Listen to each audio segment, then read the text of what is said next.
আসসালামু আলাইকুম ওয়া রাহমাতুল্লাহ। সম্মানিত দর্শক শ্রোতা ভাই ও বোনেরা, কেমন আছেন সবাই? আশা করি আল্লাহর অশেষ মেহেরবানিতে প্রত্যেকে ভালো আছেন। বন্ধুরা, স্বপ্নে কলম দেখলে কি হয় এ নিয়ে আজকের এই ভিডিওটিতে আলোচনা করব। আপনাদের প্রত্যেকের এই ভিডিওটা দেখা দরকার, অনেকটা উপকৃত হতে পারবেন ইনশাআল্লাহ। বন্ধুরা, স্বপ্নে কলম দেখা সাধারণত ভালো লক্ষণ। আপনি সুসংবাদ লাভ করতে পারবেন, আপনার জীবনে সফলতা আসবে, কাজে কর্মে আপনি সফল হবেন, এই লক্ষণ বোঝায় যদি স্বপ্নে কলম দেখেন। বন্ধুরা, যদি কেউ স্বপ্নে কলমের শীষ বদলাচ্ছেন দেখে, যে আপনি স্বপ্নে দেখতে পারলেন আপনি কলমের শীষ বদলাচ্ছেন, তাহলে এর এই তিনটা ব্যাখ্যা হতে পারে। প্রথম নাম্বার হচ্ছে, যদি আপনি অবিবাহিত হন তাহলে বিয়ের লক্ষণ বোঝায়, আপনি বিবাহ করতে পারবেন। আর যদি আপনি বিবাহিত হন তাহলে সন্তান লাভ হবে ইনশাআল্লাহ।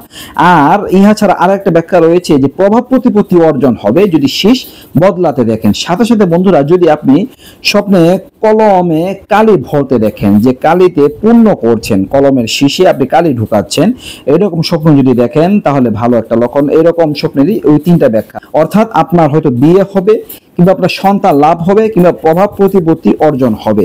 যদি আপনি কাউকে কলম দিতে দেখেন উপহার, বা আপনি কারো থেকে উপহার হিসেবে কলম নিতে দেখেন, এরকম স্বপ্ন দেখারও তিনটা ব্যাখ্যা প্রদান করা হয়েছে। যদি অবিবাহিত ব্যক্তি দেখেন তাহলে বিয়ের ব্যবস্থা হবে, যদি বিবাহিত ব্যক্তি দেখেন সন্তান লাভ হবে, আর সাথে সাথে প্রভাব প্রতিপত্তি অর্জন হবে।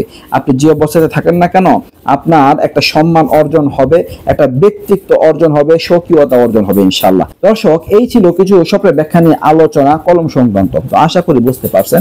কেমন লাগবে ভিডিওটা অবশ্যই কমেন্ট করে লিখে জানাবেন। নিত্য নতুন আরো ভিডিও পেতে সবাই পাশে থাকবেন। এই পর্যন্তই। আসসালামু আলাইকুম ওয়া রাহমাতুল্লাহ।